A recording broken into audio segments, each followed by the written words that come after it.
this is what Adam Smith's definition is. He wrote a book, Nature and Causes of Wealth of Nations.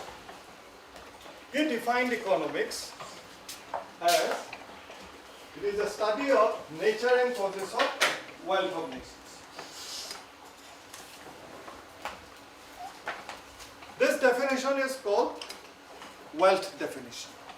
Adam Smith's definition is always called wealth definition because he gave maximum emphasis on wealth of the individual and also of the nation. But his definition was criticized by many later day economists. They say that this definition was too materialistic because wealth was given more importance than men. Wealth was given more importance than men, so it was criticized. Then human welfare aspect was neglected in this definition. Human welfare aspect was neglected because suppose there are persons in the society who provides their service. A doctor, he may not take any fees, but he can treat patients.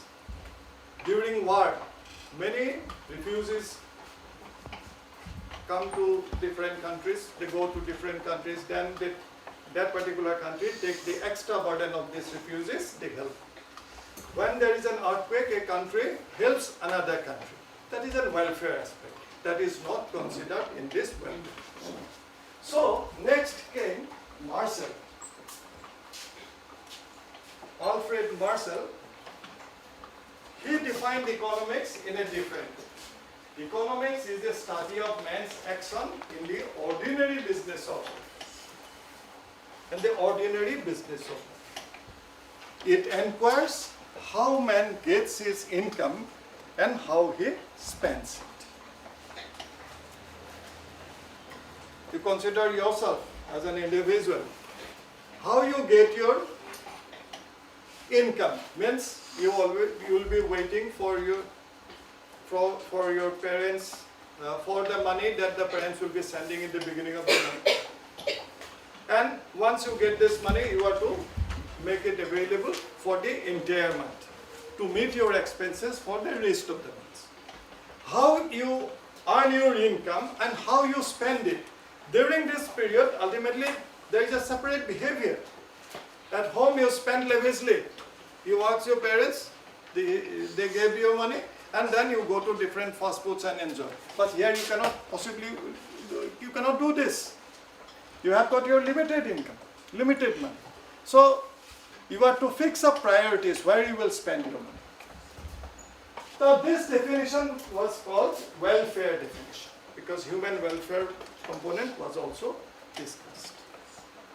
But this was also criticized by later day economists that because non-material aspect of human being like skill, education, talents, right, efficiency, honesty, these are neglected. Non-material aspect of the welfare like services of a doctor, lawyer, this was also neglected. So a new definition was proposed by a later day economist, and he was Lionel Robbins. So once the Lionel Robbins defined economics as it is a science that studies human behavior as a relationship between aims and scarce means which have alternative uses. According to him, economics is a science that studies human behavior as a relationship between aims and scarce means which have alternative uses. This particular definition I tell you that you should remember always. Like remembering your name, you should always remember this definition. Whenever you will be asked about defined economics, you are supposed to give this particular definition. This is the most compact definition of economics given by different economists. Now this definition has got three aspects. I put it in the bones: aims, means, and alternative uses. This definition is called scarcity definition. Why it is called scarcity definitions? I will tell you. It has got three components. This particular definition has three components, and these are the aims. It means the wants. Your aim is what? After this class, what is your aim? Suppose someone is planning to go to town to a particular fast food, have a pizza.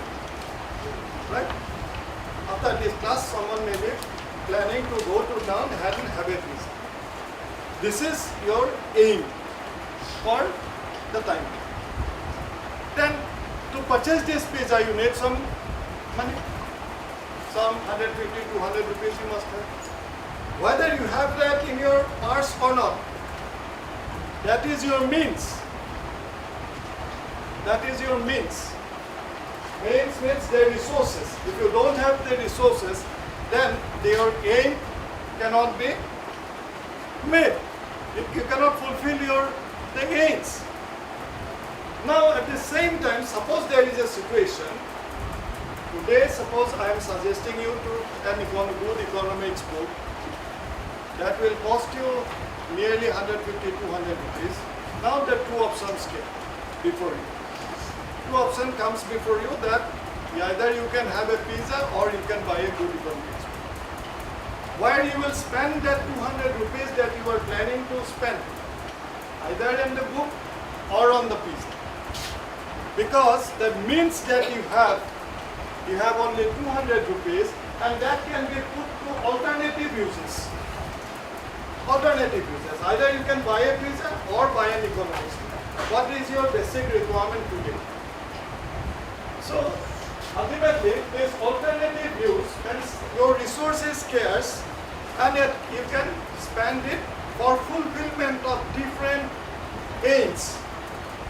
For fulfillment of different aims. That is why, since the means is scarce, that is why this definition is called scarcity definition.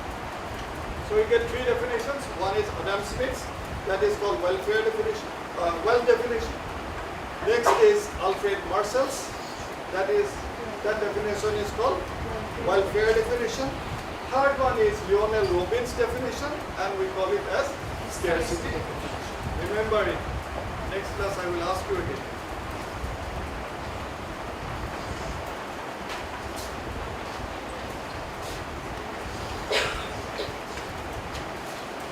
So, since we have got means which are scarce, so there is a question of choice.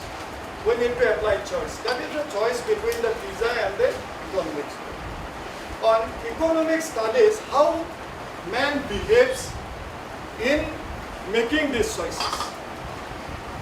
Someone may have enough money, he can have pizza today, and someone will prefer to buy a book today than having pizza, so he will go for it. That means two persons' behavior will be different, not the same. And economics studies this different behavior of the human being regarding allocation of these resources which are scarce.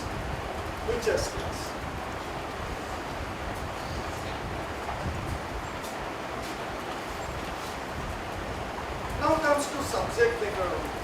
What do we study? This particular subject, what does it study?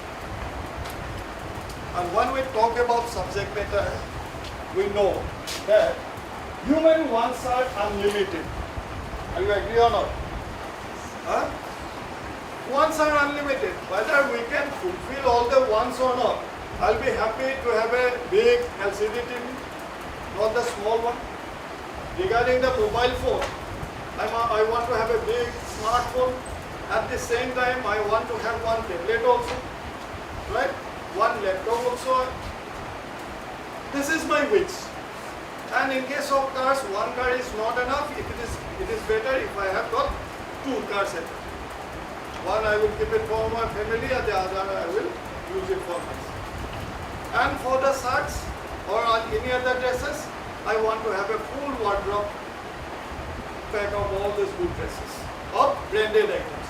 These are our wants. But to satisfy these wants,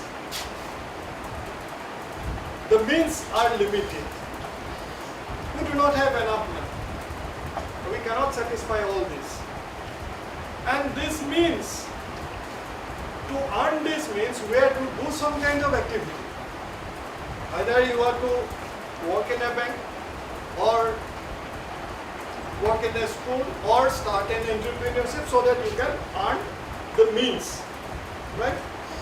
And for that matter, everybody performs some kind of economic activity which brings in wealth. That is the means. Now, this wealth is spent for satisfaction of this one. Today you get 200 rupees, you have the pizza. Tomorrow you have got another 200 rupees, then you want to have a burger. And in the process your fulfillment of wants will continue. But for the means, you will have to do some kind of economic activity. So ultimately, there is one, you have to do some effort so that you earn some wealth. Earn some wealth means wealth is used for satisfaction purpose. And once a particular want is satisfied, another one comes up. To satisfy this, again you have to do some kind of activity to generate resources or wealth. And this is used for satisfaction of second one. And as the second one is fulfilled, third one comes up, and this process goes on. One, effort, satisfaction. Again second one develops. Again effort is required, then satisfaction. So there is a continuous cycle. So economic studies this continuous cycle. Now there are two approaches to study this continuous cycle of one, effort and satisfaction. There are two approaches. These two approaches are, one is traditional approach, second one is modern approach. One is traditional approach, the second one is modern.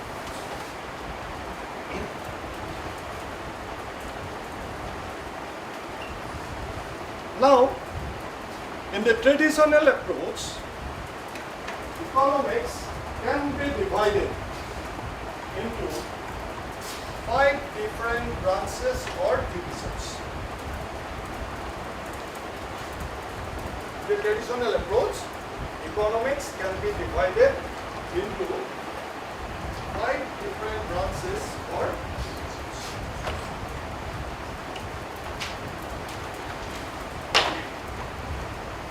These branches are consumption, production, exchange, distribution and public finance.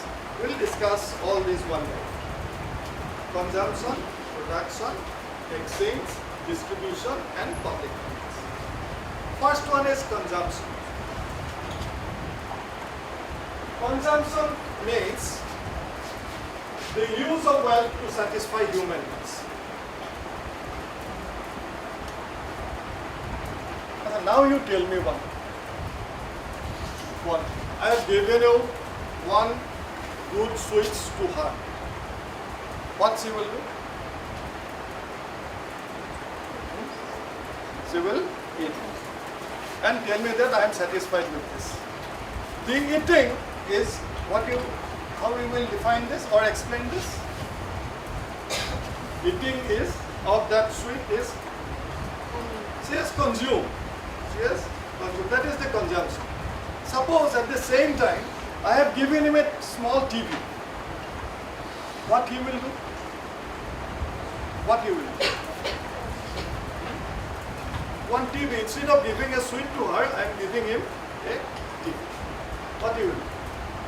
He will just keep it in the drawing room or somewhere else, switch it on, see some good movie or a good football or cricket match. Right? What he is doing actually? Huh? consume. Another thing I tell you, the sweets she has consumed, she has finished it. You cannot get the sweets back from her. But the TV is there. Is it consumption? Because consumption has another meaning, destruction of utility. That sweets, rasgulla, she has consumed and she has destructed the utility of that rasgulla. Right? The TV I have given him. He has not used a hammer to break it. He has simply watched it. Right? Whether he has destroyed the utility of the TV? No. Then how can we call? Because the consumption means destruction of utility or use of commodities and services to satisfy human needs.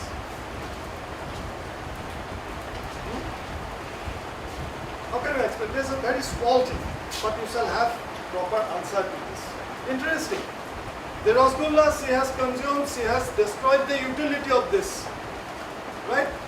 Even half-eaten rasgulla also you will not be taking if it is offered to someone.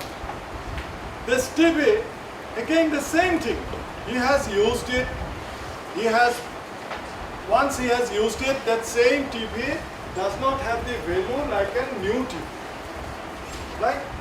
He has, but through overuse of that particular TV, he has destroyed the utility of this TV. Because once it has been used, its original value is lost, and after 5, 6 or 10 years, that TV will have got no value. It will be a junk. So once you use it, that is called destruction of utility. Consumption is a process of destruction of utility of a certain. Now, this particular consumption studies the laws of consumer behavior. How do we consume? And in case of consumption, there are different components, aspects we need to study.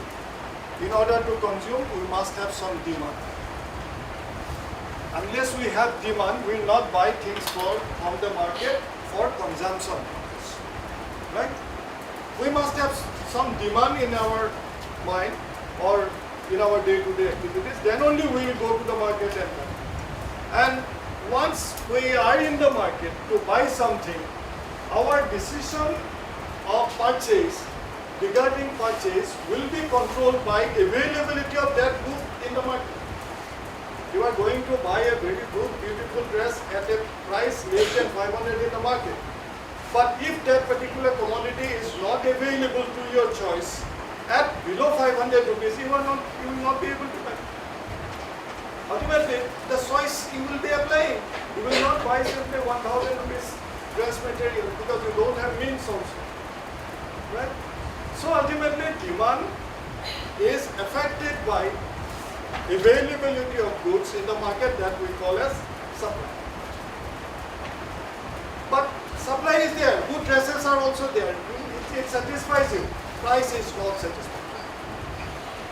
Demand, supply, price, study of all this comes under consumer behavior. Because our behavior in the market is always affected by our demand, availability of goods in the market, that is supply, and the price, prevailing price in the market. Otherwise, if these are not constraints, simply we will go to the market and buy anything, whatever. A smartphone, 20,000 rupees, no matter, you take this one. If that is the question, our position. If we have got enough resources, but we do not have enough resources, right? So, consumption studies consumer behavior. Next comes the production.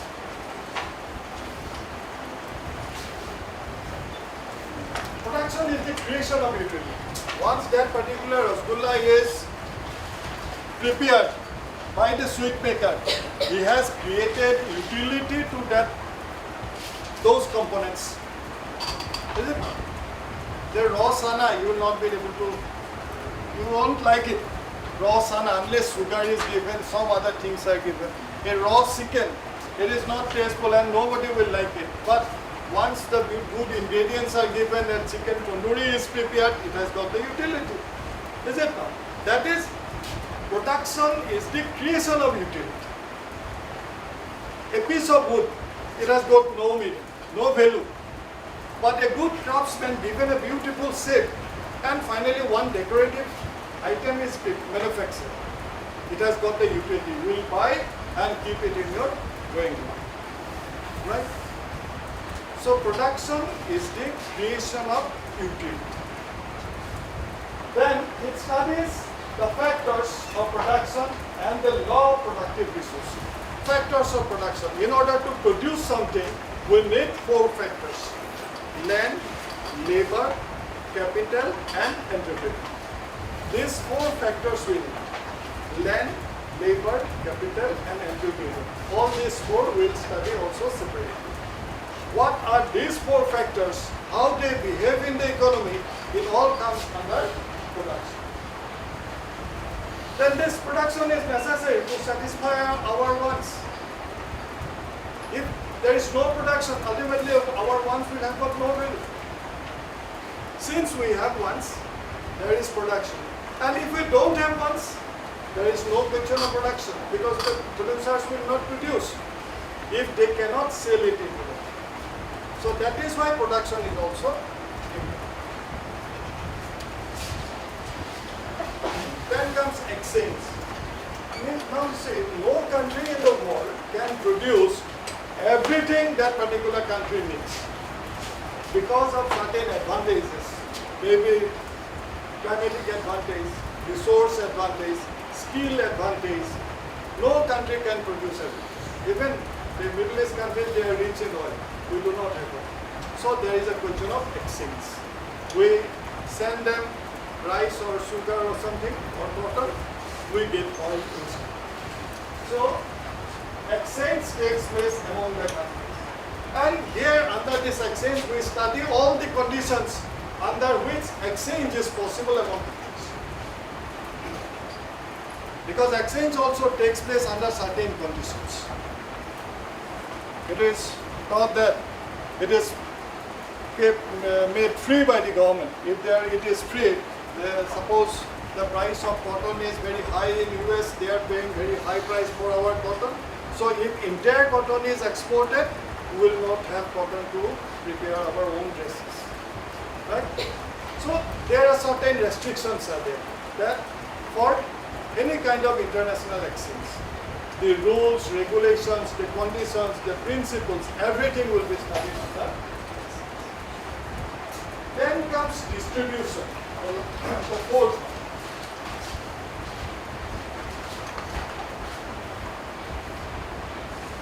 Distribution. During production, I told you that in order to produce, we need 4, how many factors of production? 4 factors of production. These are land, labor, capital, and organization. These 4 ultimately combine in a proper way, ultimately we produce something.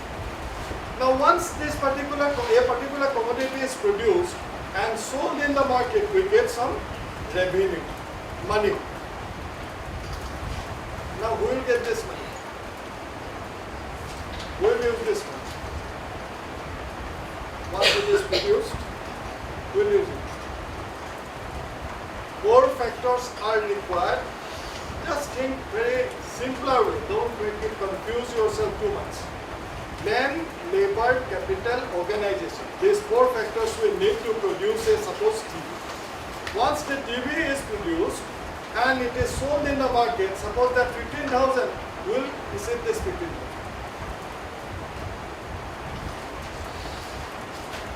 We will use it.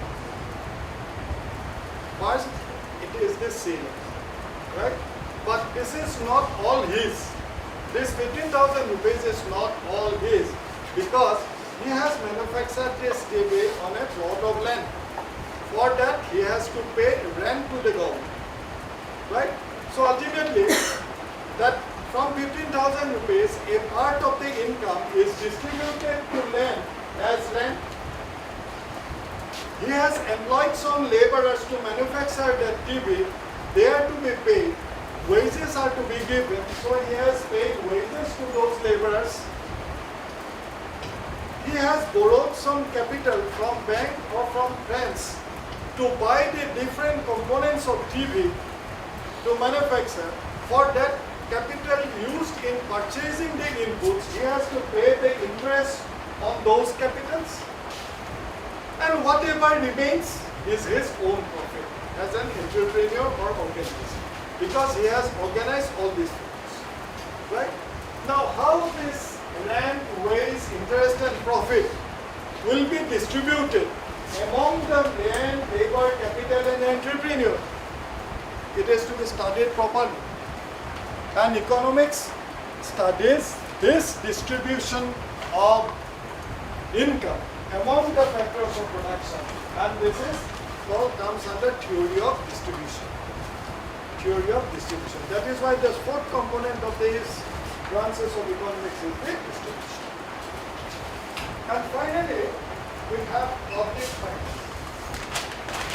Fifth one is the public finance. Public finance is, public means all together. All the population in a state or the country together we call the public.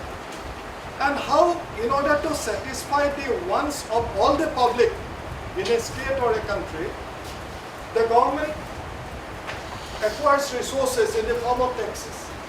How the government acquires taxes, how the government spends it to meet the requirements of its own population, that comes under public. It studies how government raises its revenue and the principles of expenditure. These two things, public revenue and public expenditure. These two things are studied under public. This is all about your what? Traditional approach of subject matter of economics. Now we come to the modern. In the modern approach, this particular subject matter is studied in two different ways. One is price theory, the other one is income. In the modern approach, we study economics in two different ways. It has got two components. One is price theory, the other one is income. Now what is price theory?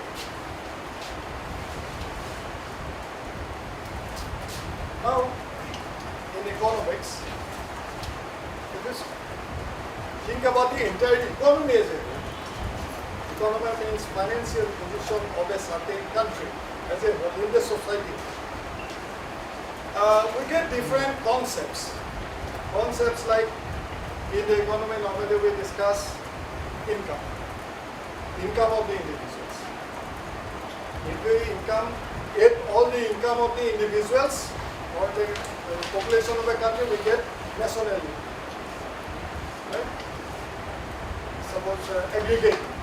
Then we spend, or spending by the government, that is also expenditure. Similarly, employment. Right? Employment situation in a country. Price, production, consumption, quantity of consumption in a country. These are all separate or individual components which we need to study and keep all this at a very acceptable level. Study of all these components we can do in two ways. As an individual, I have my own income, I have my own expense. I have my own employment situation. How the price in the economy affects me, that is also a component that needs to be studied. If we study all the economic indicators at an individual level or a particular farm level, one particular farm level, that is called price theory or microeconomics. And the same thing we can study at the aggregate level for the entire population as a whole. All the economic indicators we can study for the entire population. Now, price theory has got another name. This is called microeconomics. Price theory studies economic variables like income, expenditure, demand, supply relating to an individual person or a business situation. And here in the price theory is the first four divisions of economics: production, consumption, exchange and distribution. These all four components, divisions are studied. Then it is also called microeconomics. Second component of the modern approach is income. Second component is income.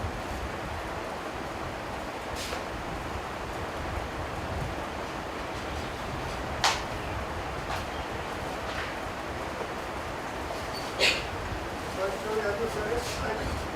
What is something is there? We will go back to the earlier slide. Finish it.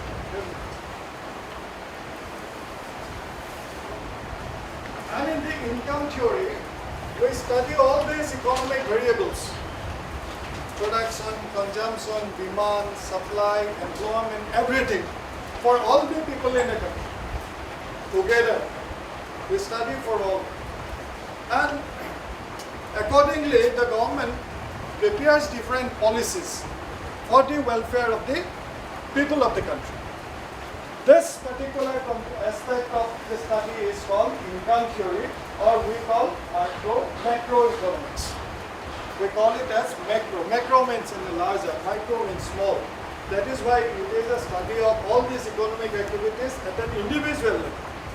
Microeconomics. In case of macroeconomics, it studies all the economic factors, variables at a larger population.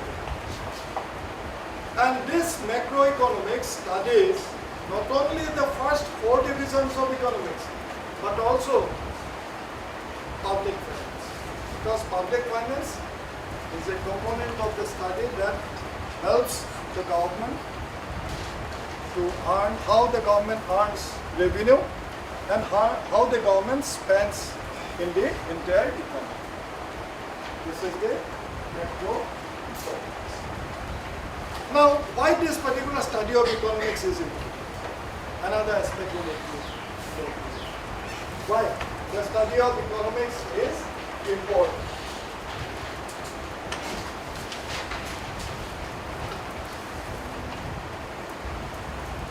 This is the importance of the study of economics.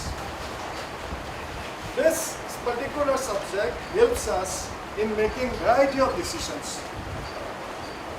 First, it provides us the solution of problems relating to production, consumption, exchange and distribution of goods and services in the economy. Production, consumption, exchange and distribution of goods and services in the economy. We provide solutions. So can you tell me just how it helps in production? Just one small example.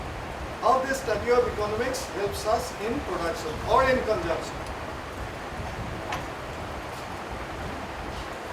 or exchange or in distribution. How does it work? Then it also helps us in making decisions regarding production of goods and services and their quantities. What to produce and how much we will produce. What to produce and how much we will produce. The decisions will be given by this study of economics. It provides solution to the problems of production, consumption, exchange and distribution. It helps us in making decisions regarding production of goods and services in the economy. Then it also increases the efficiency in production. Efficiency in production. How? That also I will tell you. Can you also give a thinking on this? Then also it identifies the causes of low productivity, depression, unemployment, poverty and their remedies. Inflation is also a problem. You know in the papers, normally they write inflation rate is increasing. When the inflation rate is increasing, what do we experience in the market? Prices of goods are also going up.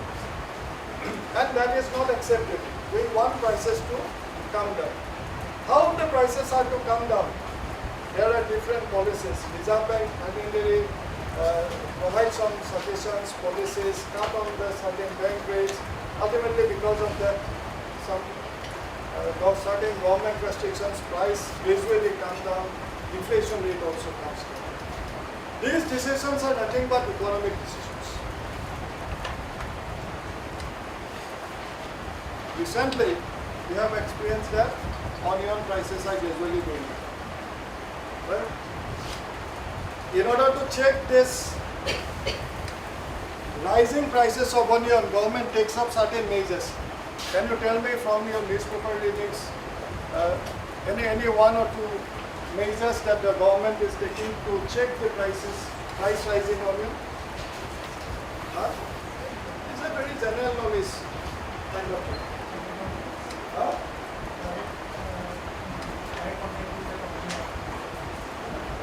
Is another thing. Price is rising. Price of onion is rising. To check the rise in the price, the government takes up certain measures. First, the government is tracking down all the hoarders.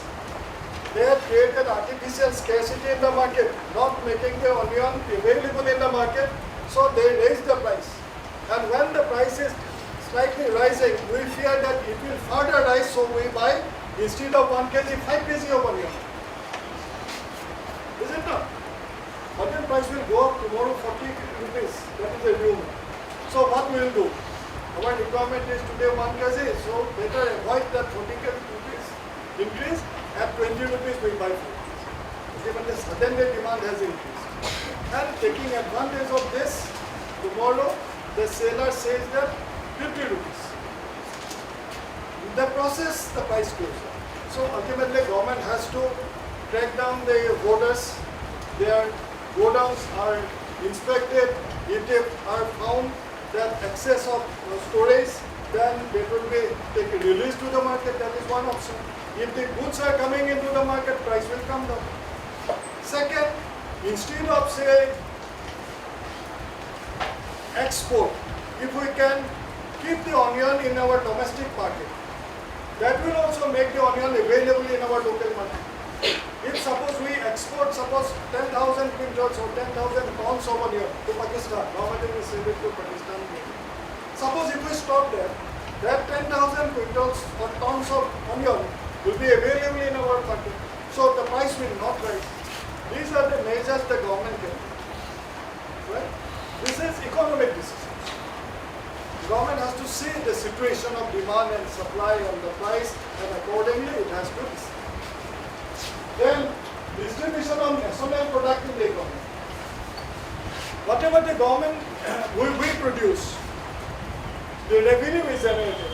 If suppose it is kept by only a handful of entrepreneurs, it is not properly distributed among all, then the country will not develop.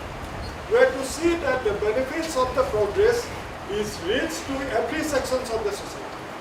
The government has to keep a check on this, monitor this. So ultimately this particular study of economics, it helps the government to frame different policies. The different yojnas are the outcome of the economic advisors to the government. They decide what to do. Avoidance of food scarcity. Normally, agricultural goods are seasonal in nature. During a season, the lot is produced, and during the lean period, the goods are not in enough supply. So, in order to avoid this, because demand continues for the entire months of the year, so we have to hold this, keep it in store. We have to maintain some buffer stock. And from this buffer stock, when there is a flood in a certain state, this stock is released to them. And through this buffer stock, we maintain a regular supply of goods throughout the year, so that price remains stable. Otherwise, what will happen? During the peak season or production season, price will be at a very low level. In the off season, price will be very high because there is not enough supply. who is keeping in store the certain sellers, they will increase the price like anything because they know there is demand. But I have only 10-20 quintals of suppose apple that I have to sell to thousands and thousands of people. So they will increase the price. So this kind of problem is. And economics studies all these problems. And particularly for the first one, relating to the production, what we have to produce, how much we have to produce. Regarding increase in productivity, how much fertilizer we have to apply. If we apply more fertilizer, crops will die. Toxic effect of the fertilizer will destroy the soil fertility, ultimately crops will die and production will be less. But if we provide required amount of fertilizer to a particular paddy field, productivity will increase. Right?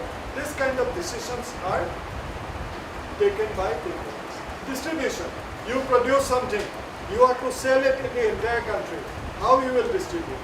Which particular means you will use? Either road transport, rail transport, water transport or air transport. How you will fix up your distributors? The chain of marketing channel you have to fix to sell it in Gujarat or sell it in Punjab or in Kerala. So ultimately it is a question of marketing. How you will market your product? Ultimately you have to study a separate branch of economics, marketing. That helps the producers to decide how the goods are produced, how the goods are sold in the market. So it has got a lot of importance. And it has got a very practical utility also. And in your day-to-day life, today I have given you some small examples. In the later day courses, you will find some interesting examples. How do you behave? How do you behave in the market?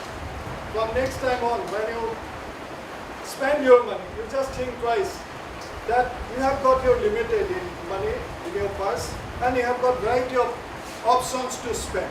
While you are spending, you are exercising choice unknowingly. Even in selecting a particular dress material also, you are exercising your choice. Right? So, this is what the importance of economics is.